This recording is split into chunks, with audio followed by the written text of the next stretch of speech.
Okay, you want me to tell you the number? 2805 and 16.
But it doesn't do.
Are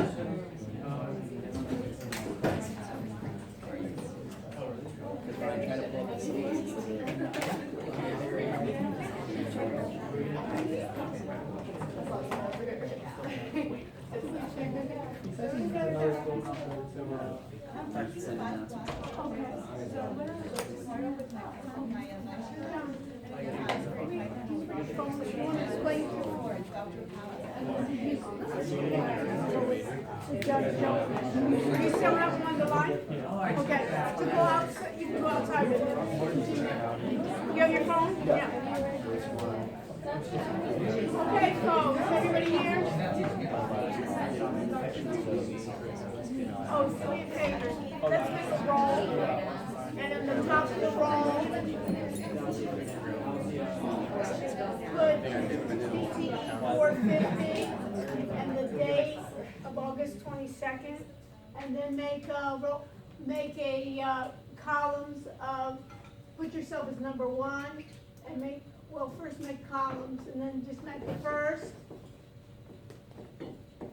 last, email, phone, and then let's be able to do this. Put major. And make yourself number 1. What is your name? Daya. Daya? Yes. Okay, great. And then you'll pass that on to me. Okay? Thank you.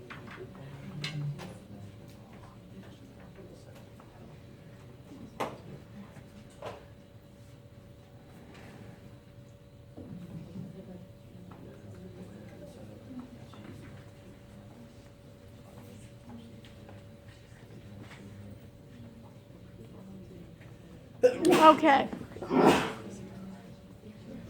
All right, welcome.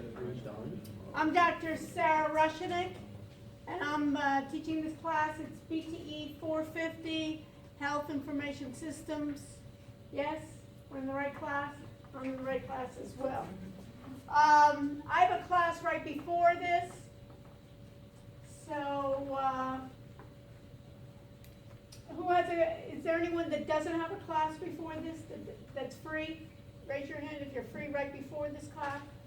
I teach a class right before this, and sometimes on Monday and Wednesday it's an information systems class, and sometimes I have guest speakers. Sometimes those guest speakers may start at my other class and continue to this class.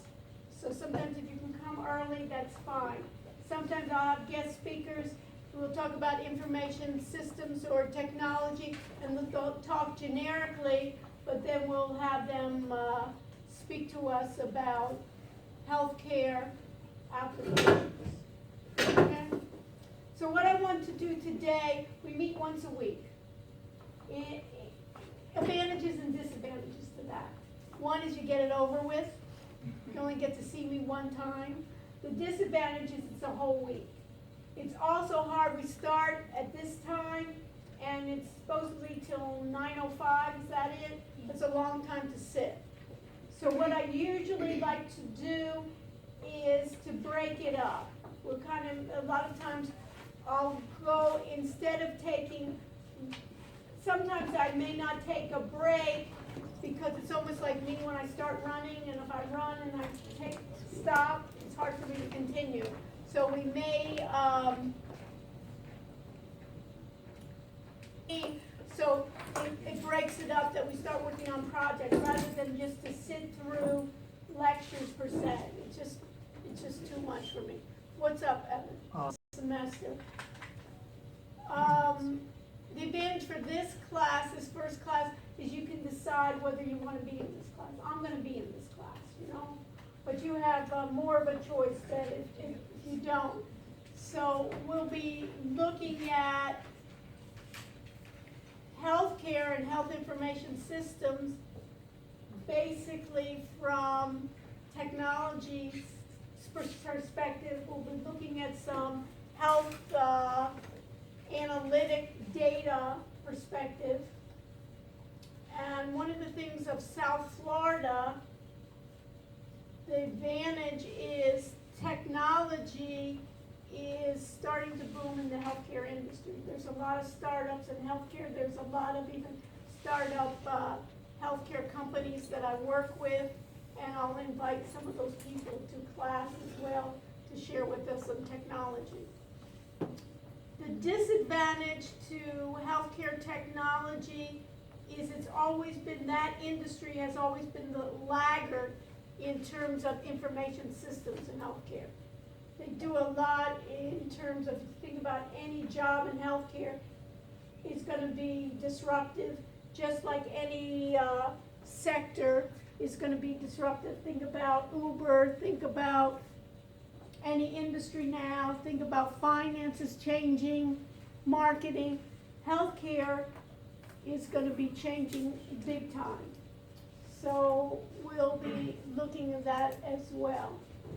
So I'm a professor of business technology here at the University of Miami. I have my undergraduate degree at Tel Aviv University, and my graduate work and PhD was done at the University of Texas at Austin.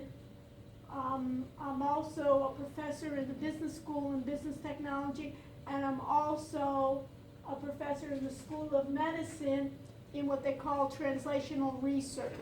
It's a master's degree program where a number of people get a master's in trying to take health science and bring it into the marketplace.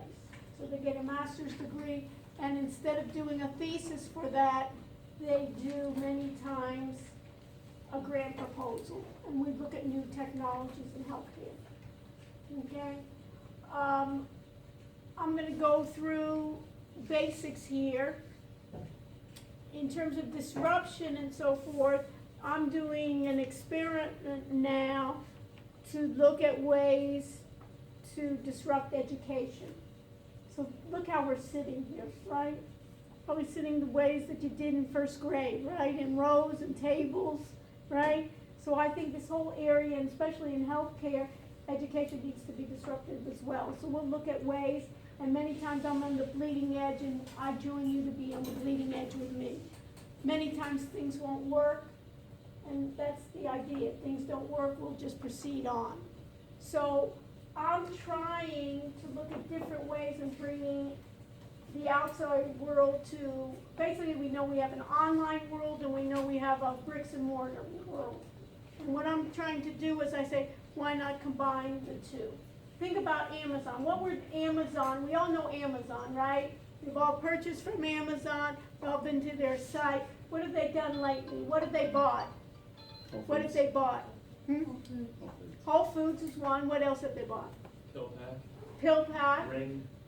Ring. What else?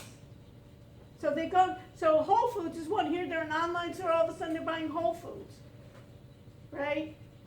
Now all of a sudden they're getting into healthcare, right? That PillPack, and they pay a pretty penny. So it's basically starting to get into healthcare. Think about them disrupting the pharmaceutical industry, right?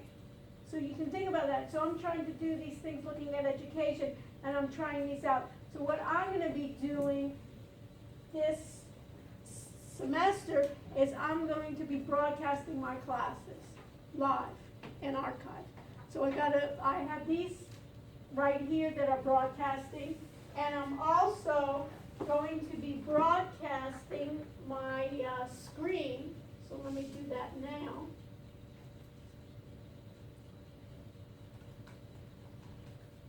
So you see I'm using Google Hangouts on Air. It's a YouTube product, and you see here where it says Start Broadcast, and I'm using Hangouts on Air on YouTube. Your Hangouts on Air will now be broadcast on YouTube. And it says I'm starting. You see here was Stop Broadcast. And I can do and then I can do, usually what I do is I share my screen. So anything that I'm doing on my screen, I will be broadcasting out live. Also, also, let me just see here if I can find it. Also, there's a website called Steemit, STEEMIT. I have a channel there called Steemit at the Psycho, and I've also have a link there, and here it says 6:30. Let's see if this works. Let's see what will happen. So basically you can see, Steemit at the Psycho, you can see that I'm broadcasting. So basically you can see that I'm broadcasting. It's a little bit delayed. You can see that I'm broadcasting as well. You'll find the link. So anytime that you're not able to make it to class, or you have to go somewhere, or you're out of town, you can go to steemit.com/@the-psycho, that's me, and just look for the latest or time period, and you can do this. Also, I'll give a long link as well. The short link is that you can view it, and then there's a long link where you can participate. So we can have guest speakers that'll be able to participate all over the world. Everybody understand that? So I see it not for education, and especially I see it for healthcare applications. Anybody see that?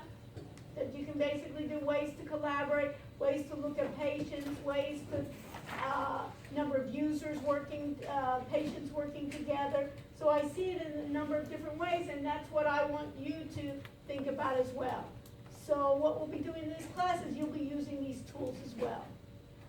Also using this where I'm doing my screen is I'm also screencasting locally my screens, and they're screencasting programs, and this is one called MSN Recorder, but there's many out there where I can do a full screen. I can save it to my local machine, and then I can record this as well, my screen here, and then I can make small blocks. And then I can upload those clips to YouTube. And what my idea was, when I have small blocks, then to attach questions to those small blocks of lectures. So when somebody wants to review, they don't want to review 40 hours of lecture. What I see them wanting to do is basically take quizzes, and those questions they get wrong, then we'll just give those short, almost sound bites or areas in which they get it incorrectly. So that's what I do. And then basically we have this. Okay? So let's go to Blackboard. Everybody has Blackboard. And one of the things that I suggest you do in this class, since we're going to be doing a lot of technology, is I want everybody to use their laptops. If you don't have laptops today, sit close to someone that does, because we'll be doing some exercises here where we need laptops. So let's everybody go to Blackboard. Everybody's there, right? Courses.miami.edu. Yes, no? And I'll have, we have BTE 450KY. Everybody have that? Who doesn't have that? It says BTE 450KY. And if I enter that, you should see on the left-hand pane, right, you should see the course syllabus. So I'm just going to go to the syllabus. And you'll see then the syllabus of it says BTE 45685 for fall 18. So I'm going to open it, we'll see what we get.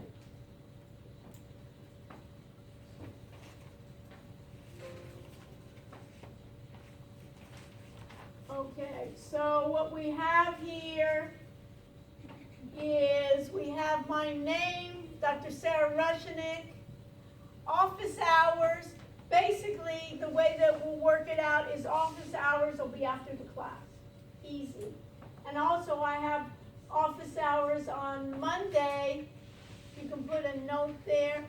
On Monday, I'll have it at basically at 6:15 in here too. I have a class in here from 5 to 6:15, so I'll stay here. So if you need to see me, you can find me here. So it's easy, find me, and then we can talk. Also, when we do projects, it's easy too, that we can talk about it, that we can do that. All right? The textbook is Healthcare Information Systems. It's a edition. You should get the 4th edition, and you can find it. I don't care how you find it. I usually suggest find it the least expensive way that you can. Right? Rent it. You know, you probably won't be able to get it used. It's a new edition, but find the best way to get it. And basically, in terms of the course, we'll be talking about the use of technology in healthcare organizations. We'll be talking about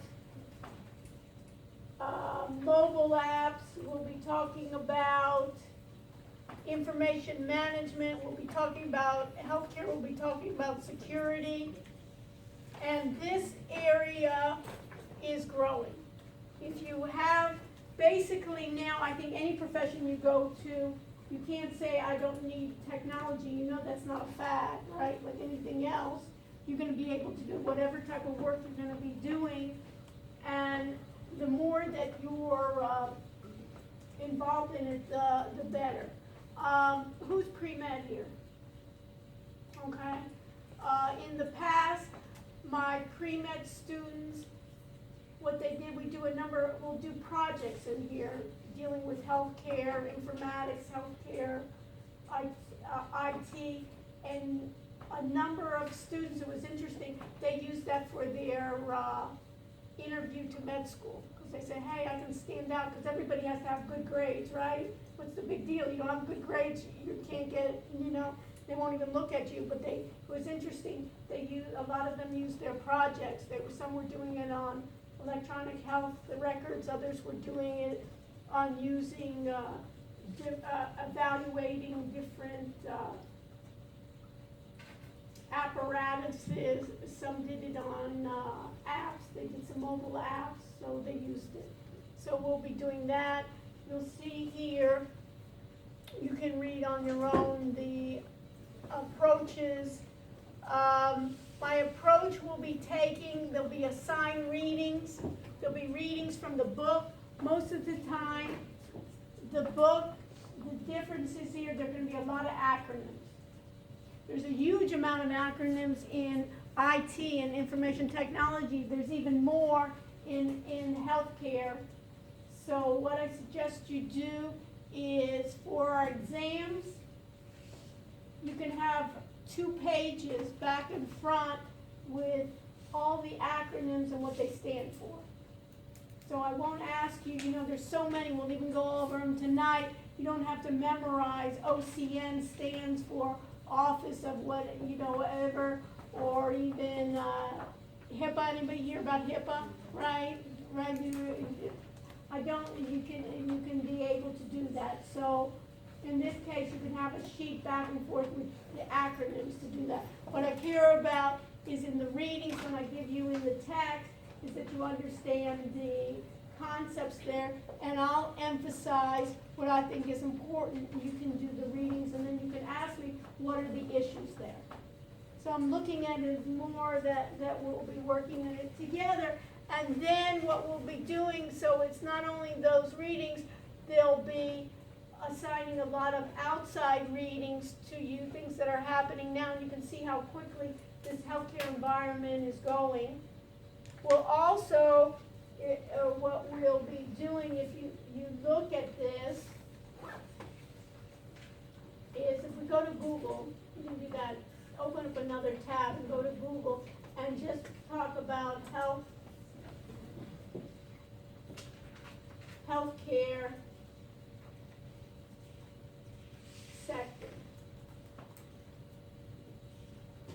then if I look at healthcare sector,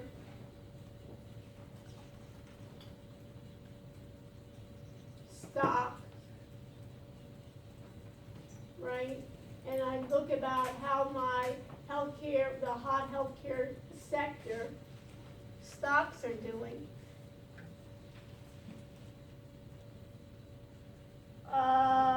Year to date, you can see here, biotech, you can see the healthcare is divided up by pharmaceuticals, managed healthcare, pharmaceuticals, generic one, diversified medical equipment, advanced medical equipment, biotech, and healthcare facilities. For instance, in biotech, it went up 60%. So we'll even be doing an analysis of the healthcare sector, looking at automated trading tools to see how that's going, what seems to be doing well in the healthcare stock trading systems. So you'll see that as well.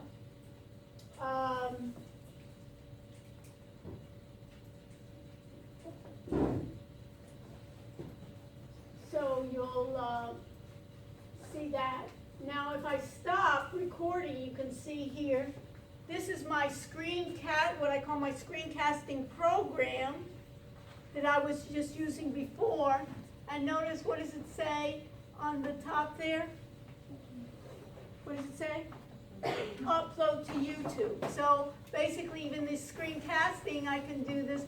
It tells me uploading it, my file extension, and I can upload it there.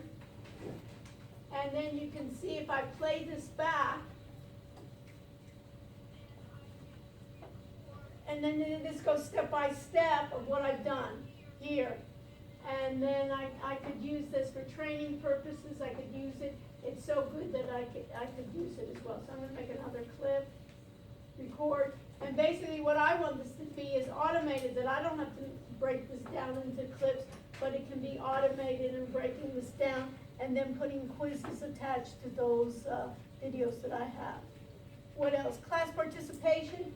I require class participation. It makes it, one, is it for me, it makes it more interesting. Two, I find out from you what you think, and also we can share with each other and see how we can do that. So class participation is in order. Class preparation is a requirement. And this is the evaluation here. Under, you'll have 2 tests, which are 60%. You'll have projects and presentations, 25%, and then you'll have assignments and participation. Okay? And this is the tentative schedule. And I say tentative, in that way we'll see what we're going to do. We're going to cover introduction for health informatics. We'll talk about the global perspective of the use of biomedical data, databases, decision analysis, decision making, data interoperability. What's interoperability? Anybody have a clue? Data interoperability issues. Who can tell me?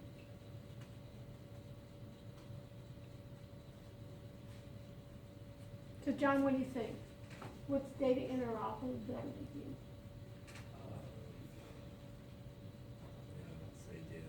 Who's ever been to a doctor's office? Got it.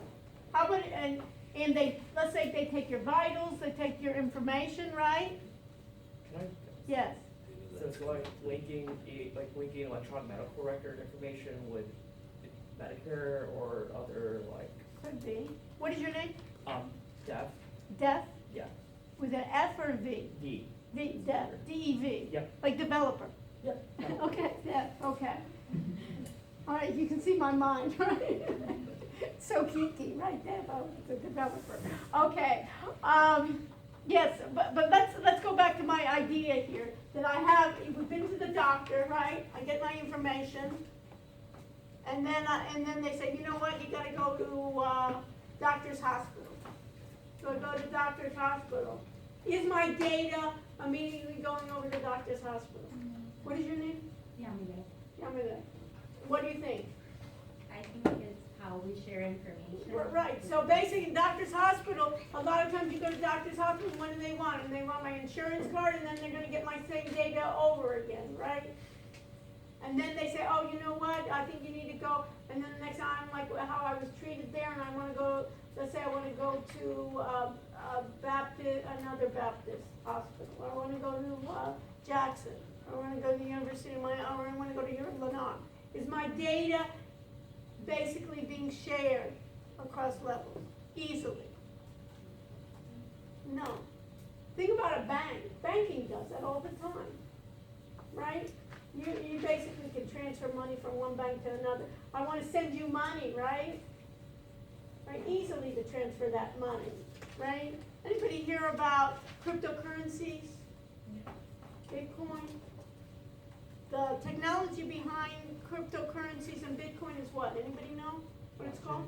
Blockchain. What is your name? James. James, okay, blockchain.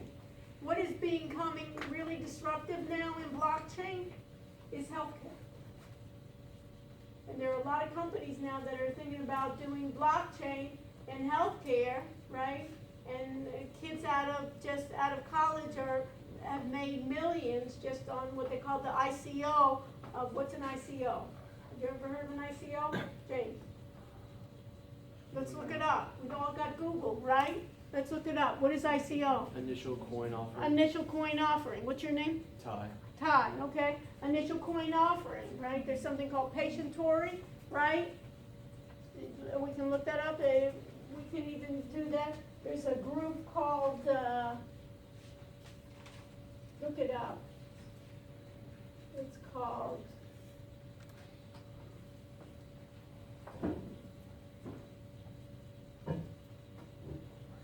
Patience, like you're a patient, right? Patientory. Right, Patientory home. Your health at your fingertips, right? And let's just even go our team. Look at their team. All right, this is the founder, right? Chief of staff, VJ, Ryan Ellis. These kids just graduated, I think, from Cornell with their bachelor's degree and just kind of set up this company. Right, they got millions of dollars coming in from an ICO, and what's their idea? Is basically our executive, what do they say here, under home? Your fingertip is an easy way to securely store and manage health information in real time. We're a leading provider of DApp blockchain. Look at that, they even throw that in. I'm sure they have to throw that in, you know why? Because I can get a lot of money here, right? More money, that it's kind of like a hot buzzword, right? That I got blockchain solutions for health.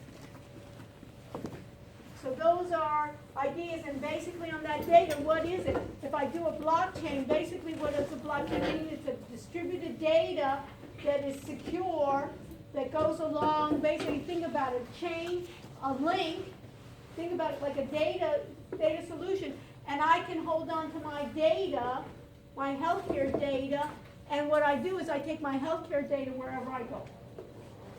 And then I give permission to whoever I want to see that. Rather than going ahead and telling Baptist, go ahead and share it with Jackson. Or my physician in California, go ahead and share it with Miami. So what I'm going to do is I'm going to hold on to it. So it has a lot of potential. It has some issues here. It's kind of like hot, but people are thinking in the healthcare, this is what needs to be disrupted here. So when you think about what needs to be disrupted, you can see here when you think about this data, it's all around data. And basically, if you heard about like Watson, anybody hear about that? IBM Watson, what have you heard? What's your name? Sean. Sean, what have you heard? It's IBM's like attempt at like AI. Yeah, artificial intelligence trying to make it intelligent, saying, hey, let me find the rules. And basically, that whole AI in medicine is really key, right? What the computer really shines in is in doing fast operations, and then if I can find patterns and I can find rules, it can find patterns. So we think about in radiology, that's really quite big here, that if I can see, I can feed in, I can give it rules and say, this is a cancerous tumor, and if we see a tumor, this is cancerous and this is benign after the fact, and I give them a number of those, I can then basically train or teach the computer to recognize between a cancerous tumor or a benign one, or one that should be treated more rigorously than one that should be let alone. So you can think about a number of these different ways in which they've taken this Watson. So you'll be able to see this idea of data really is king. And of course, in all technology, we don't have a shortage of data, but especially in healthcare, we have a huge amount. And then we talk about, of course, a lot of you have been already exposed to it, is the idea of privacy and confidentiality.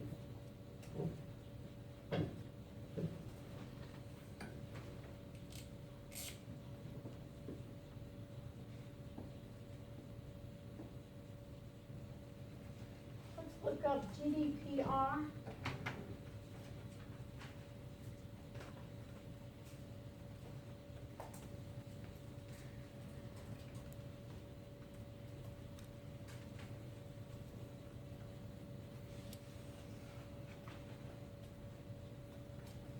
What is GDPR?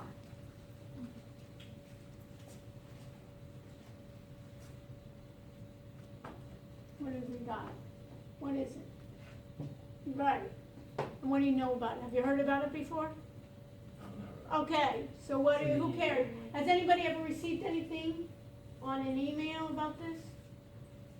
Basically, it's an automated program that can go in and they can basically imitate a human being. They did it in the elections, right? In Facebook, they came in, the Russians came in with possibly some others, basically purporting to be someone that they're not, and basically to do it via a software program. Have you ever seen that CAPTCHA? When you ever go into a website, they ask you to copy this set of characters.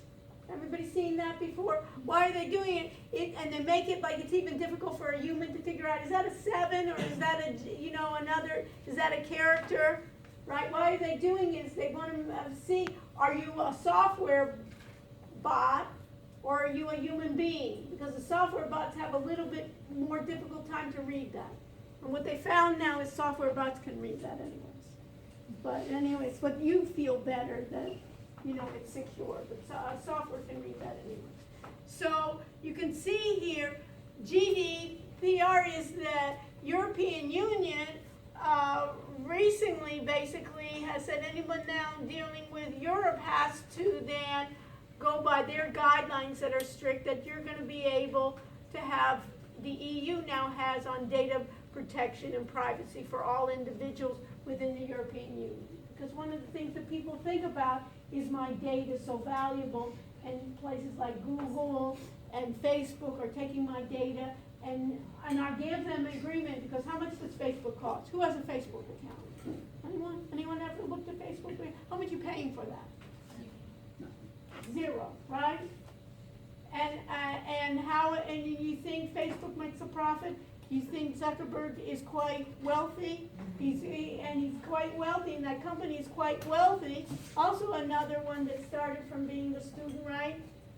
Started and then didn't finish his degree. But what happened here is that when that 0 is there, how are they making money? Advertisement. And what is it about those advertisements? It's not so much advertising, because you see advertisements everywhere, right? You go to CBS has advertising, but what's unique here? Sponsorships? They're very specific target. I wanna find then females that are Hispanic, that are 18 to 22 years old, that like this type of fashion, right? That also are basically don't speak, that are not fluent in Spanish. I can go down to such a grain, and how do they know that? Do you put your date of birth? You put your gender? Do they see who your friends are? What types of likes you have? Go into Amazon. When you buy something in Amazon, what do they usually do? They make recommendations, right? People that bought this also buy this.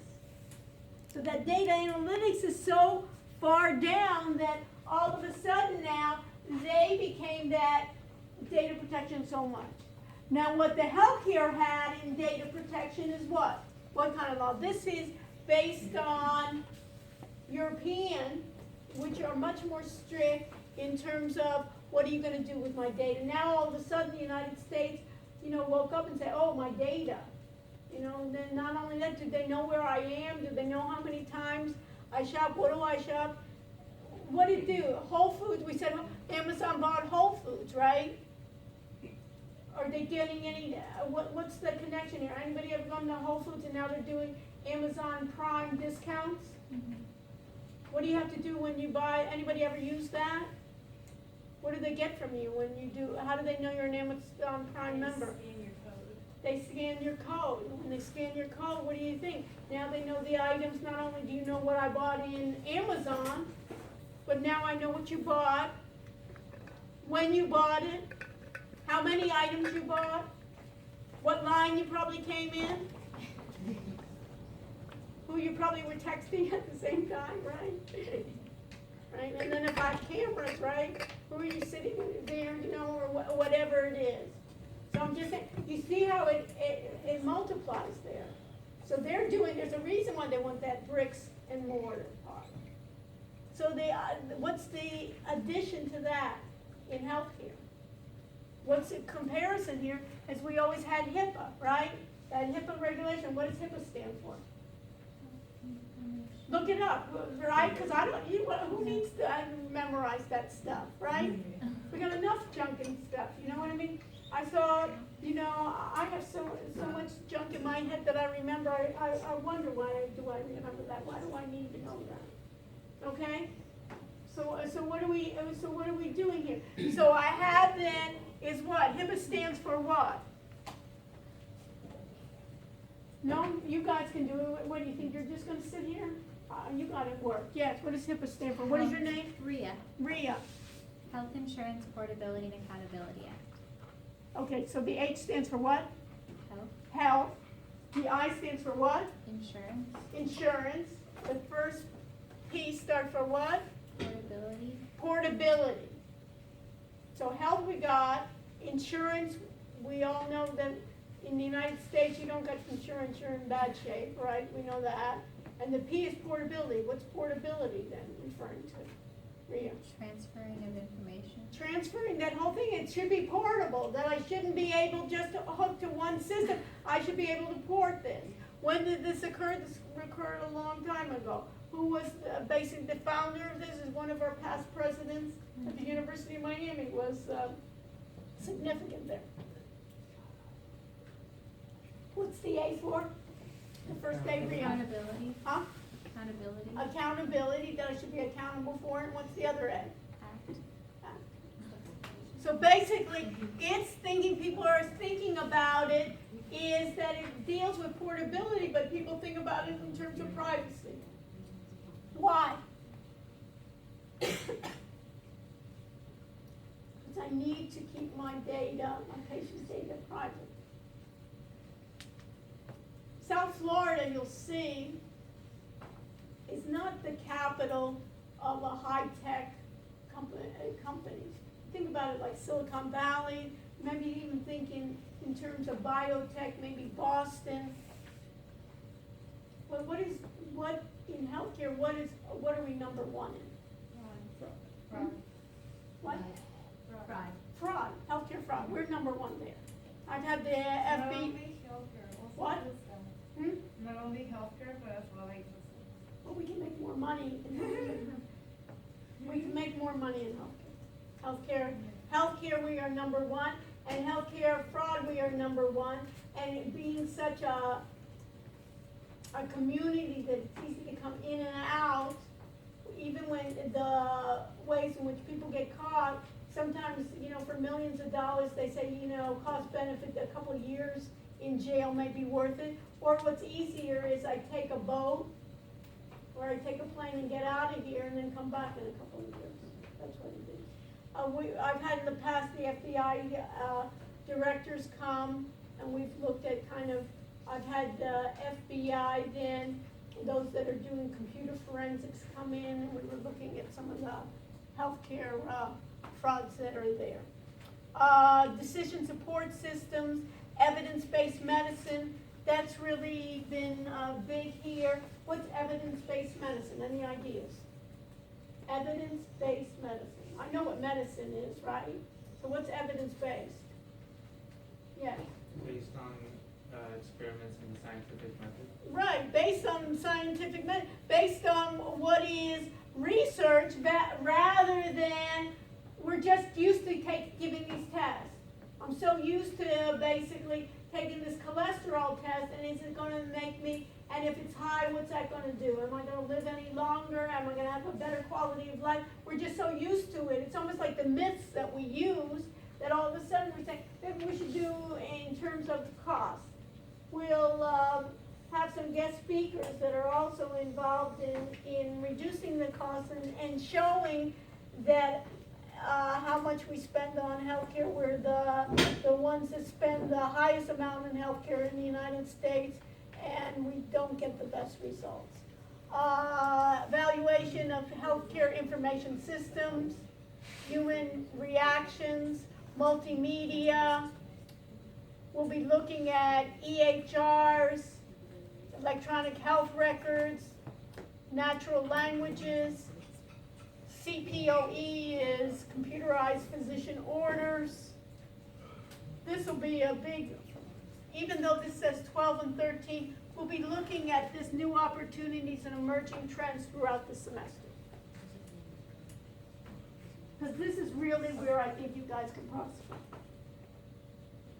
Because there's really a lack of talent. I don't care what area you go into, but if you can get onto this area, there's burgeoning opportunities. And so much of this area, it's so important, and there's now so many of our mobile devices, right? Our phones, our watches, our wearables. Think about that. And all the wearables, what are they able so easily to do is to monitor, and basically what the area is once I have all this data, what am I going to do with it? How am I going to make any sense, and how am I going to make better decisions? And what I always think about in healthcare, am I basically getting any better with all this? A lot of hype around it, just like anything else, and there's a lot to do. So you can see how it is. We'll have 2 exams. One exam will be approximately, in week 7. The week before we'll review. There'll be 2 parts to the exam. One part will be from the book, and the second part will be, and it'll be more open, multiple choice kind of questions. And the second part of the exam will be open-ended questions and more about topics that we cover in the class. I'll review what types of questions I'll ask you, which topics. There won't be surprises. Okay, what else? I think we went through that. And then we'll be doing, throughout the semester, we'll be doing group projects. And the last week of class, we'll be doing the presentations, and we'll be doing a review, and the second exam will be in the finals week. So check with the schedule. It changes each time. You know better than I do, but you have to tell me because I have to know to come to class. right, to give you the exam. The exam will be in here. The advantage we'll have for the exam is you'll have plenty of time to do the exam. You know, there's no classes after this, I don't think, you know. So we will be able to do that. And that's it on this part. What else do I want to see here?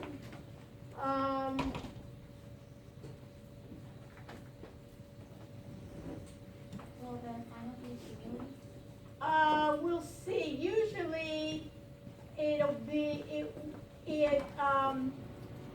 it won't be cumulative, but one depends on the other, you know what I mean? Once we start doing it, it depends on it.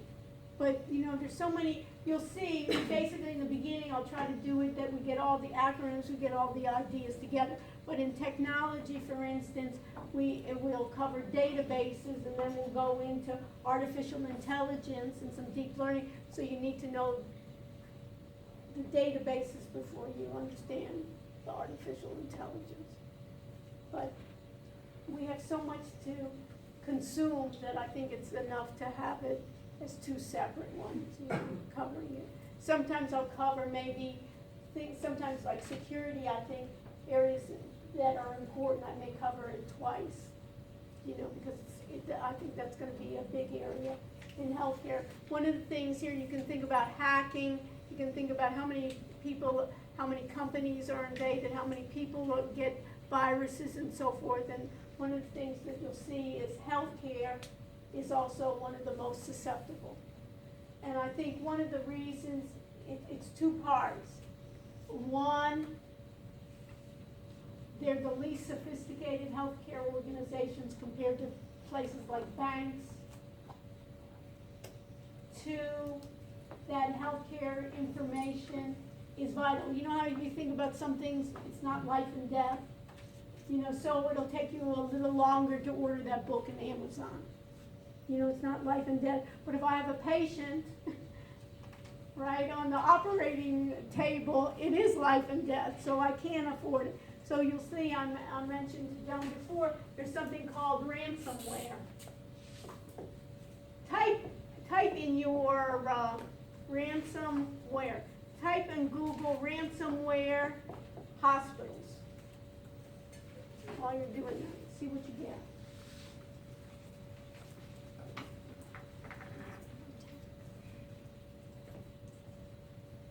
You know, ransomware hospitals. Or hospitals. Phishing simulation training, how ransomware affects hospital data security, cyber criminals target hospitals with SamSam ransomware attacks.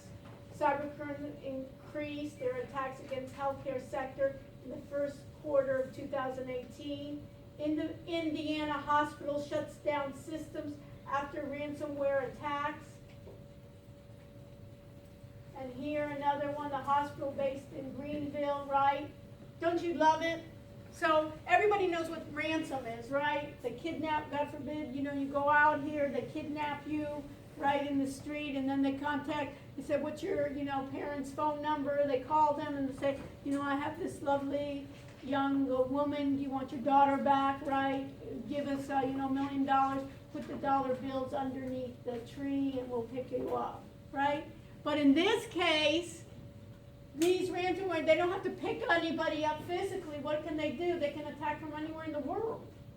Attack a hospital information systems, right? And they demand money, and what are they demanding it? And they say, don't take from your just transfer to my bank account $1 million. That can be traced easily. So what do they ask for? What kind of currency? Sometimes they ask for like gift cards and different things. Yeah, like that. but for hospitals, what do they do? What's the common one? Cryptocurrency? Yeah, Bitcoin, right? Because you can't, it's harder to track. So in this one, you can see here, held the hospital, look at this, hospital based in Greenville, Indiana, revealed that a successful ransomware attack on Thursday held the hospital's IT system hostage, demanding a ransom payment in Bitcoin, BTC, in return for a decryption key. What's a decryption key?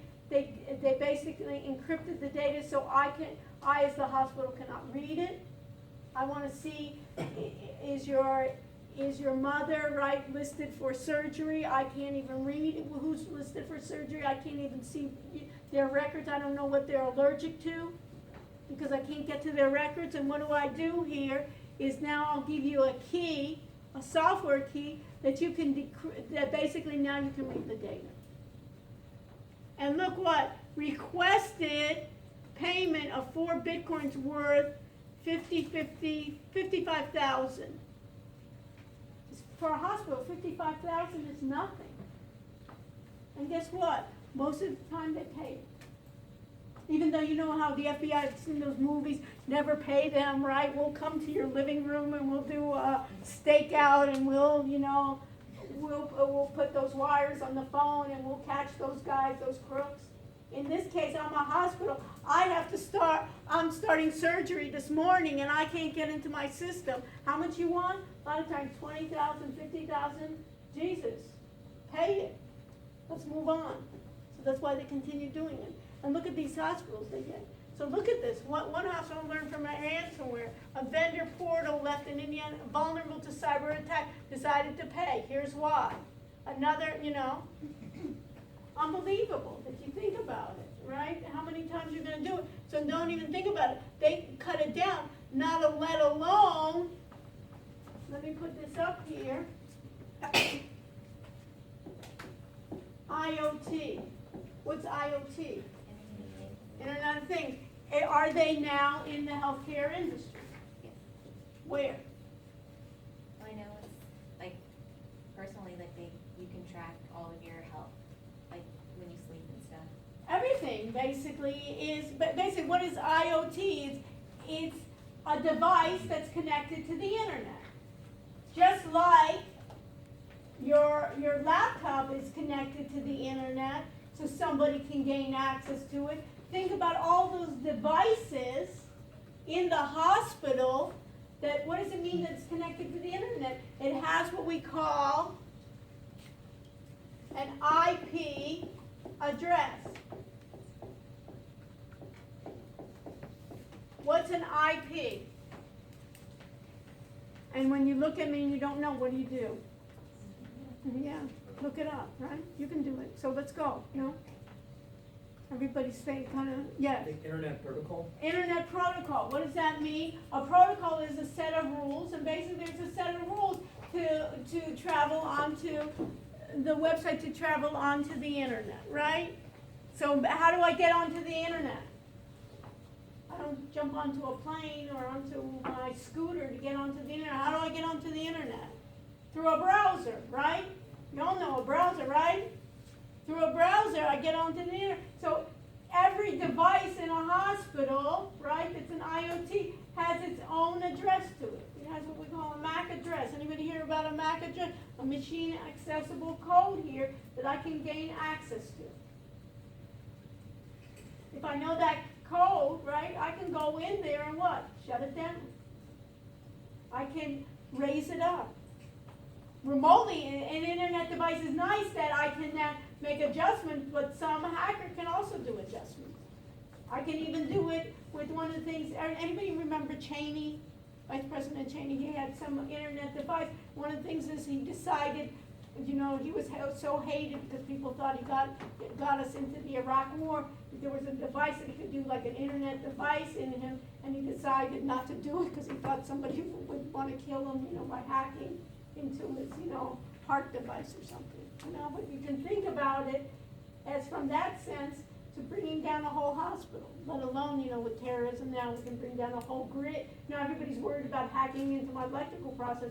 I've always been worried, you know, I don't sleep much. I'm always worried about when you hear the security, you want to be underneath the mattress the whole time, unconnected, don't do anything. But I'm always worried about just the grid, you know, I mean, our electrical grid, just shut that down. That's, you know, and they tried a number of times, you know, that's what they, even the Russians did that in Ukraine and so forth. It's just that they don't want to maybe do it because they have a lot of money here, you know, a number of hackers. But this is all so simple. You know, autonomous cars. Everybody heard about that? I know some people designing autonomous cars, they were telling me, this was offline, that it's easy then to take an autonomous car. You're in an autonomous car, let's just take over that autonomous car, put you over the cliff.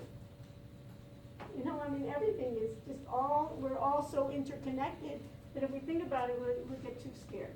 But these are opportunities, but you can think about it, just the attacks in 2018, but they're vulnerable for it, they don't have the proper security. Everybody's going into that, everybody's worried about the health here, so this is kind of like a big booming business, but also how do you differentiate yourself? Okay? Questions? So that's what how the course is.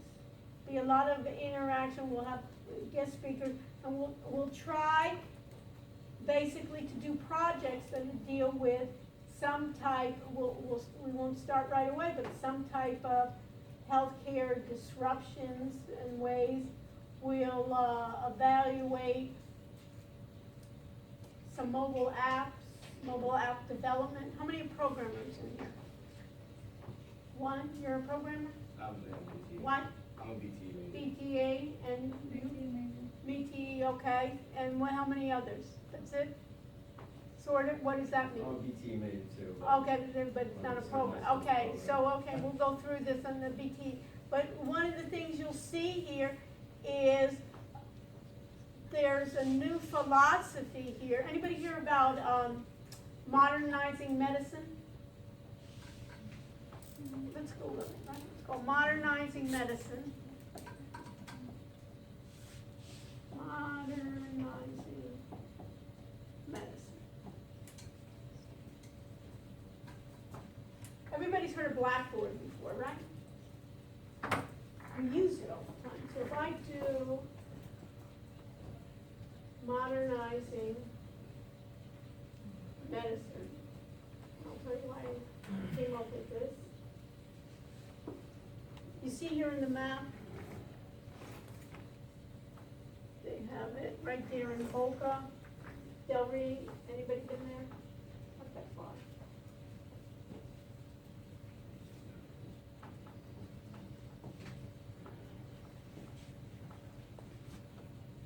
They turned out to be their specialty EHR. What's EHR? Electronic health records, right?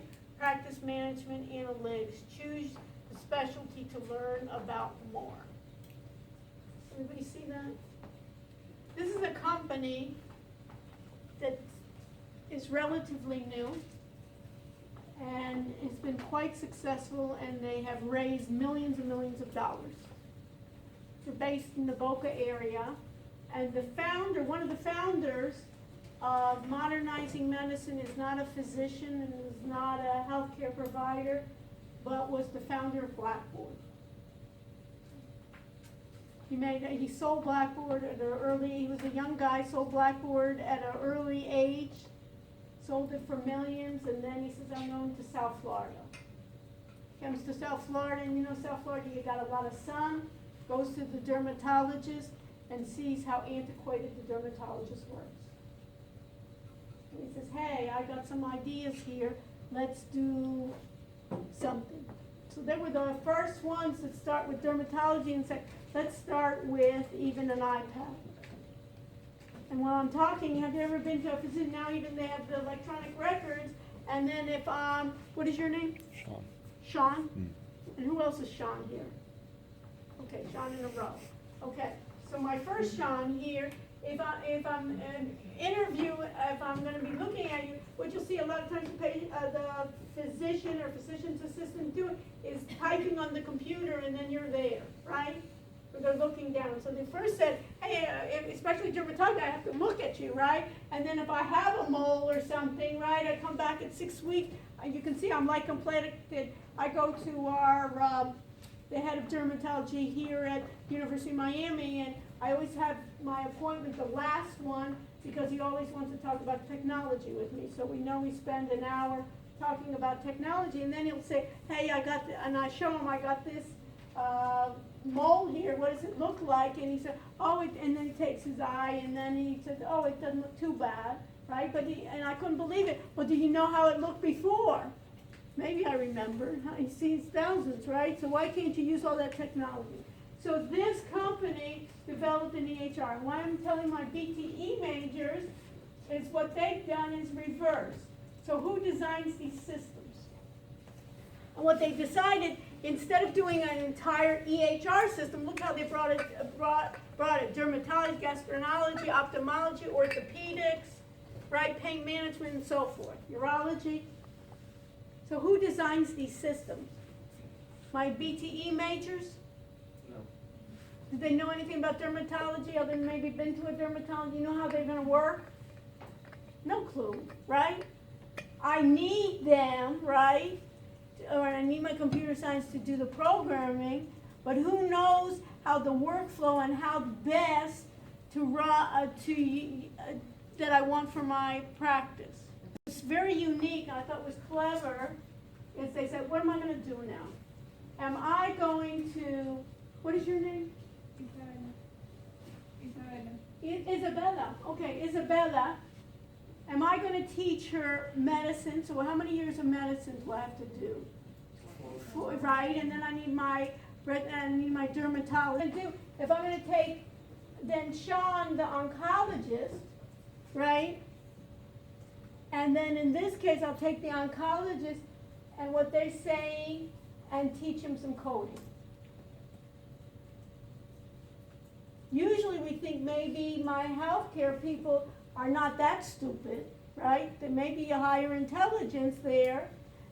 So what they ended up doing, it was interesting, is they taught their physicians and their specialties coding, and they do the front end of their coding, and then they work in conjunction with their computer people. The computer people do the back end, do the more complicated, and they work together as a team. I thought that was so clever. And it's so, doesn't it sound make sense, right? And then they go through, the physicians go through like a 10-week course in JavaScript and some other programming, and then they basically do this. Yes? Well, what do they do? Is it like just to input What do you the mean? What are chart? they? Is it just like charts? That Well, we'll show you. I'll show you. It's part of it's a system basically where it's interviewing, where I'm interviewing. So I'll show it to you, and then we'll invite them to come in. One of the physicians is from rheumatology, and she works at UM 1 day a week, and also she was a Harvard grad, and then she went to the University of Miami and developed here. And what she does, basically what it is, it's a way in which to do patient visits, but then it does more, because this is where the key is. Remember how I said data was so important? Data, data, data. You see how they're getting into analytics? Because that's where I can start with like the Watsons and so forth and say, they get maybe 60 or 70% of all dermatologists use their system. So if I know how 70% dermatologists, I can get like best practices, what really works, right? And then I say, if I give this medicine, this really works for this type of rash or this type of way, I don't get those effects, and I can start doing, or give me all those, right, those Hispanics that have these types of characteristics, and what are the best ways to do it. Or if I have diabetes or any of those types of things, and then we can start doing evidence-based medicine, best practices. So that's really where the key is. But then if they're doing more and more on the phone, they started with iPads, and basically I can then record it, I can then take pictures, put those in immediately into it sounds like it's a no-brainer, but this is new for them, is to have all my charts then, and all my pictures of all my moles onto my record, right, that I can do, and then I can see on the time, and then I can do some software, and basically even use some of those softwares for detection of cancers, now that they have for dermatology, right, and be able to say, hey, this one, even though it's suspicious in your eyes, this one picked it up. you know, so this is the area. But I'm just kind of showing you that way when we're talking about programming, that it's blending in. The programmers are not just by themselves programming, but you have to look with industry-specific people that know about the industry well. So it has to work together, you know. Yes? I'm kind of confused when you say that they're teaching them coding. Are they teaching them like ICD codes and CPT codes? No, programming, Programming, that's what. JavaScript. Okay, that's what. Yeah, so they're not teaching them computer programming, and they're designing then the workflow of their systems, like the UI, the front end of the systems. Not just, and they've been very successful, and a lot of them, but they want them, it's interesting, this woman you'll meet, hopefully you'll meet her this semester, she now drove her practice down to 1 day a week, so she could work the four other days in the, being one of the early, you know, employees there. And now they've grown leaps and bounds, you know, and they're looking for employees all the time. And you think about it, it's a simple idea, but the traditional way of what they were using in electronic healthcare was so antiquated and didn't move with the time. Okay, any other comments, questions? Yes, So the role of the doctor looking 20 years from now, it's gonna be different. you think those pretty much primary care will be non-existent for? No, but I think you'll be doing different types of work, you know, healthcare will be changed. You know, I Just think like procedures? it depends, you know, I think there'll be a lot of more, I think there's gonna be a lot more home-based monitoring. There'll be a lot of precautionary types of things, and we'll use humans for, you know, different things. I think things that the computer can do well, there'll be different ways. Radiology will be changed completely. Dermatology, things that I can see patterns of. You know, think about it in ways in which I can do. Really, what I see, it's almost like anything in the world in robotics. You know, when you think about robotics, you know, truck drivers. Will I need a truck driver anymore if I have autonomous trucks? But what will I need is people to write the rules. So if you're, for instance, that Sean is an oncologist, somebody has to feed those rules to the oncology programs. I'll still need those humans together, right? It's not going to completely eliminate humans, you know what I mean? But we're going to be working differently. You know, it's going to be transforming, you know, and some things will go by the wayside. Think about taxi drivers, right? Maybe the taxi drivers have to change in some ways, you know, and maybe a lot of that, you know, like all those Ubers, why do they go into autonomous vehicles? Because they think maybe I don't need those, even though those Uber drivers think that they're so cool, but maybe I won't need those Uber drivers anymore. So anything that you think about, so you need to think about what you're gonna, that's why technology, no matter what you're gonna do, it's either any finance majors or something, think about the way that we're doing wealth management. Robo-advisors. Right, that idea, but I still need, I want a person still to guide me maybe. You think about all these areas, you know, it used to be banking, there used to be all these bank tellers, right? All these banks, what are they doing? They're shutting down those, but it's changing, you know what I mean? But it's still nice, that community, that physical community. Anybody been to Books and Books ever? Right? I was sure, you know, when the Amazon came, that place would be under, right? But it has a sense, but he is smart, Mitchell Kaplan, who owns it, was smart enough to say, I'll make a community here. You know, I'll bring speakers and I'll make a cafe. You know, there's still something nice about going out and communicating. You ever use a phone before? Right? Do you ever use your phone when you're with your friends? You're all basically on a phone, but you're still with your friends physically. So there is still something there, you know? There's Tinder and the other things, but there's still some hookup, you know? People are still having sex. You know, there's porn, right? But there are still people, you know, doing so things are, they're gonna be changing. You know, I think that whole medical area will be changing. I won't need, you know, somebody was calling about, Dev before was talking about coding, the codes. There used to be a position that was a coder, you know, sat there and code. What do I need a person anymore to sit there and put in codes? I can get the computer to do that. And what I can do is maybe start relating to people.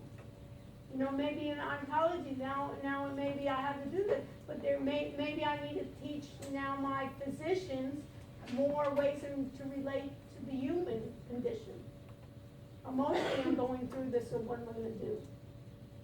And then to start doing the back end, what I said is the rules, and trying to improve the system. Because guess what? What can the computer do?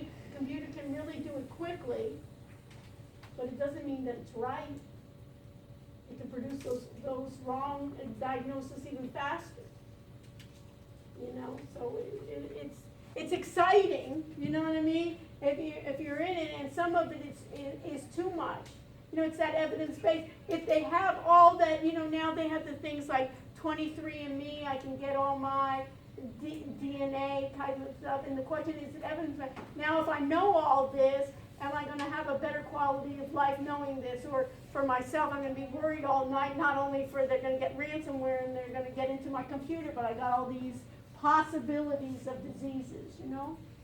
But I may not have it, so it's different. But then you think something like that CRISPR, right? You know what that is in terms of being able to edit those genes is just incredible, right? That you can do.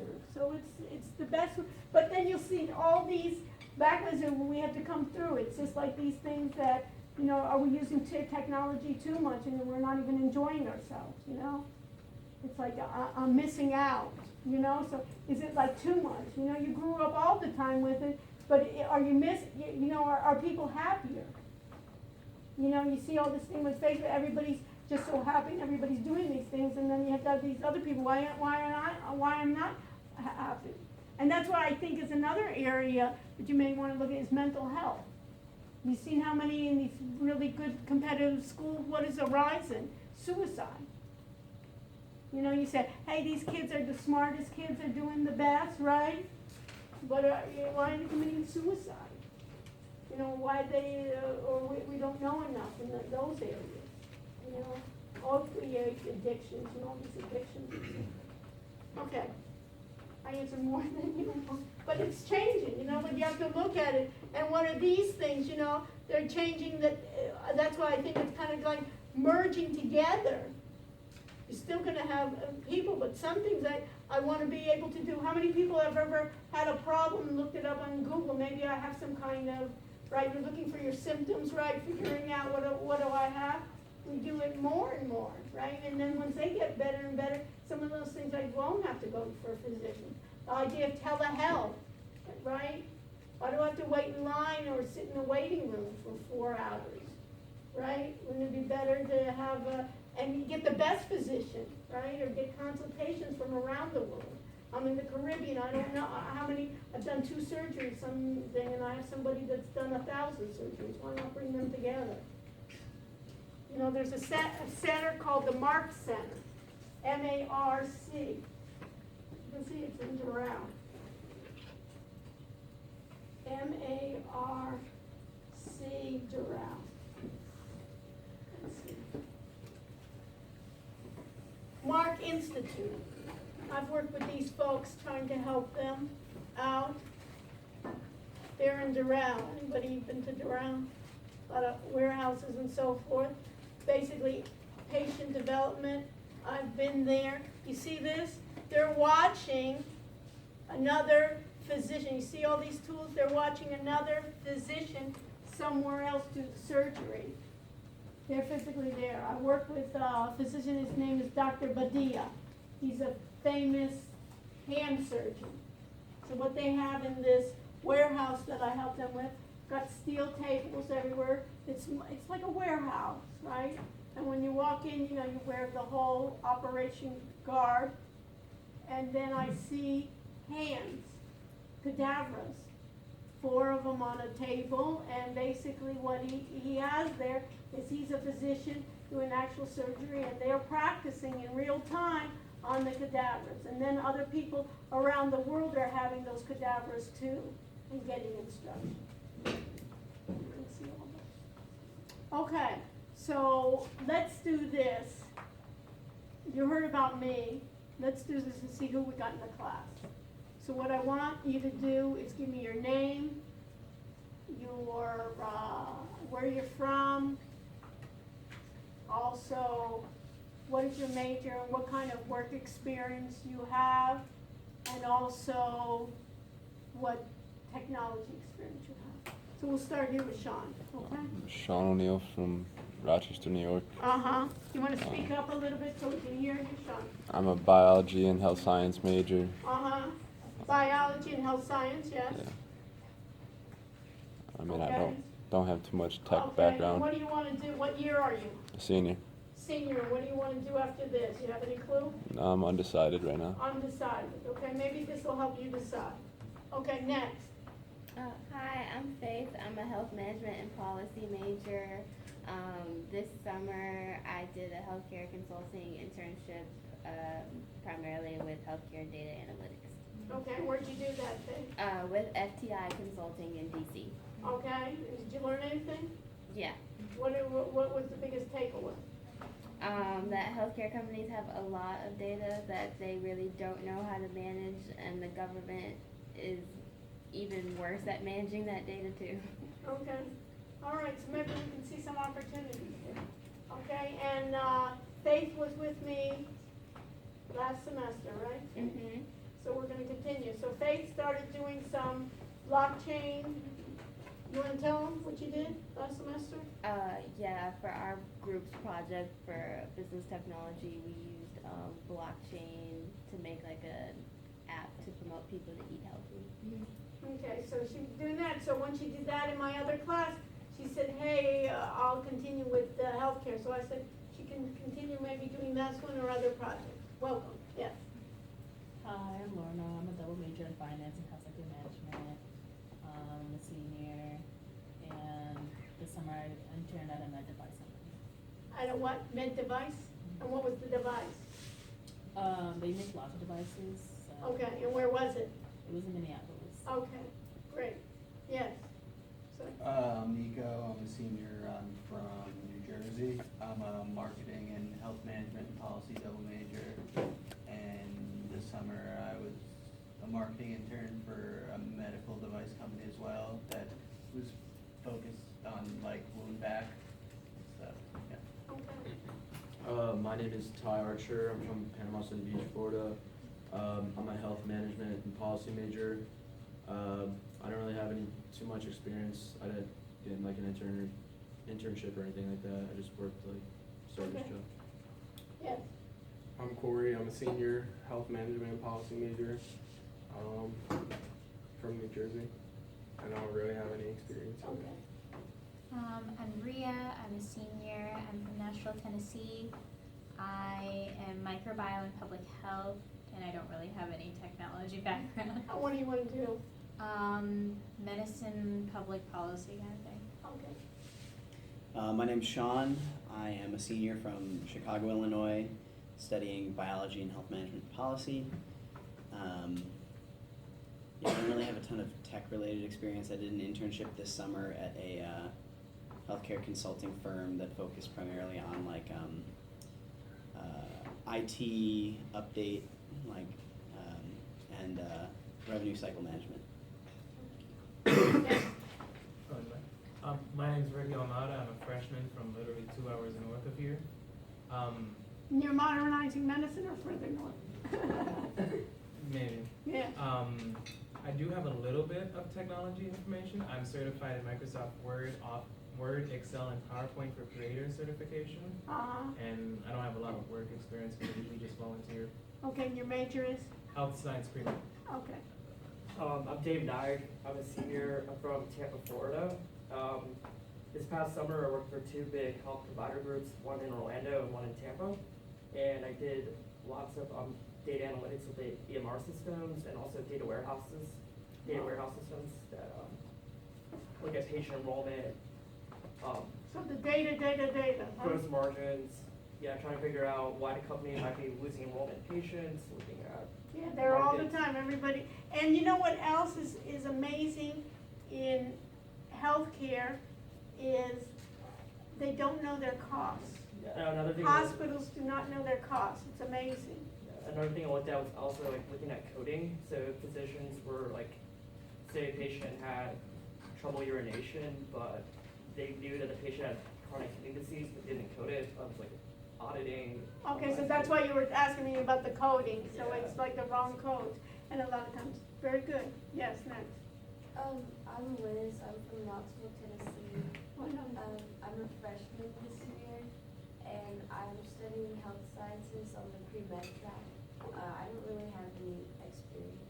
Okay, Hi, my name is Kyle Long. I'm a senior originally from Boston. I'm a finance major. This past summer, I was interning at Morgan Stanley in town.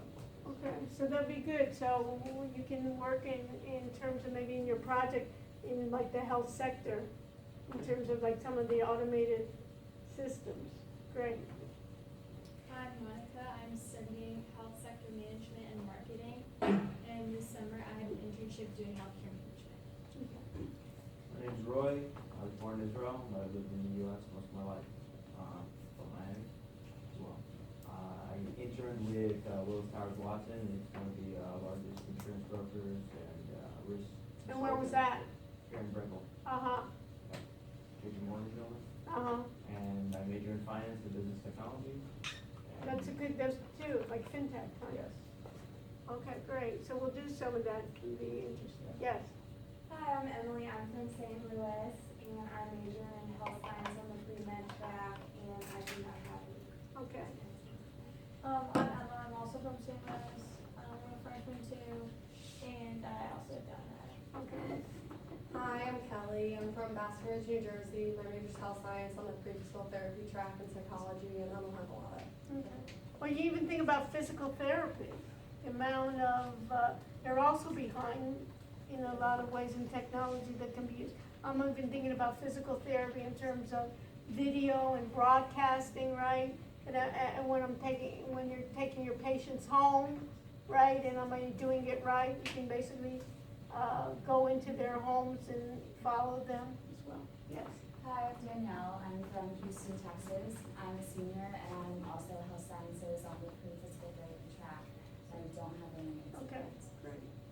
Okay, so we got everybody here? Let's go. Hi, my name is Daya. I'm a senior. I'm a double major in health management and policy and marketing and a minor in accounting.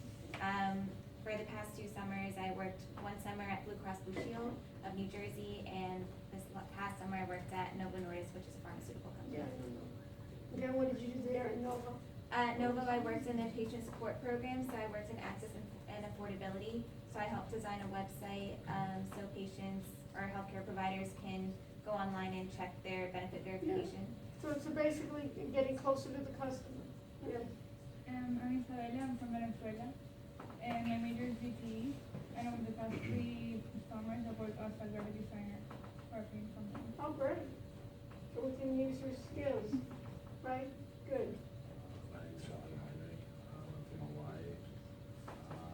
This past summer I worked at this biotechnology company.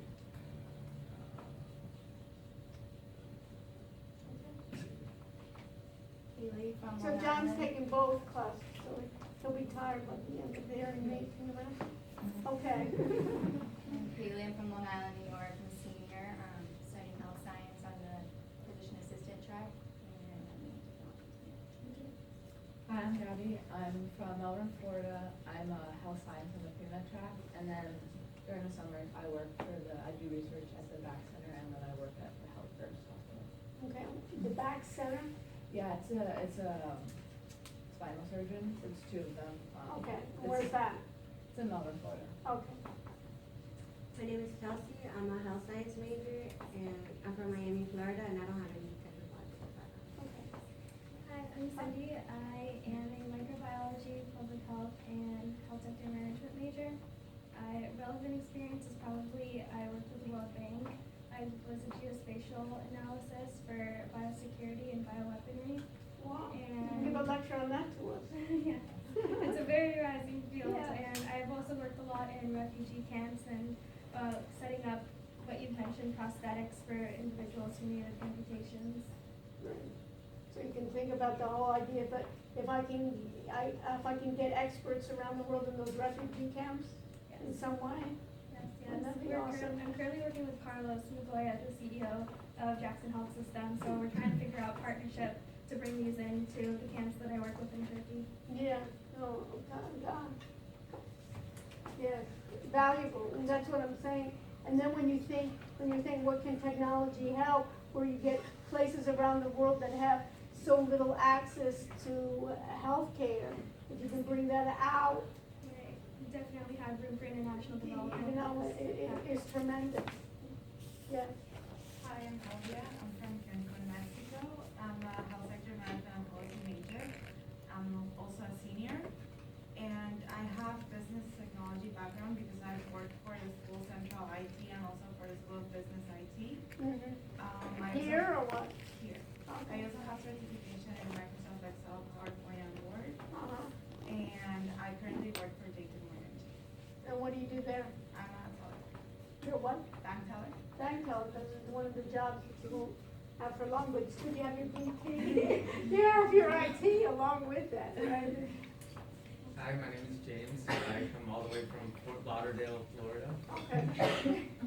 Senior health sector management policy major on the pre-med track. I guess my experience with technology is that I produce videos. I work a lot with Final Cut Pro. I've done documentaries on cardiology in Brazil.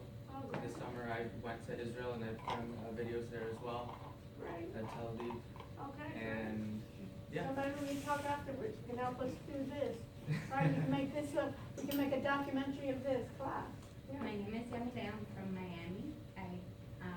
My major is health management. I currently work in healthcare, UM.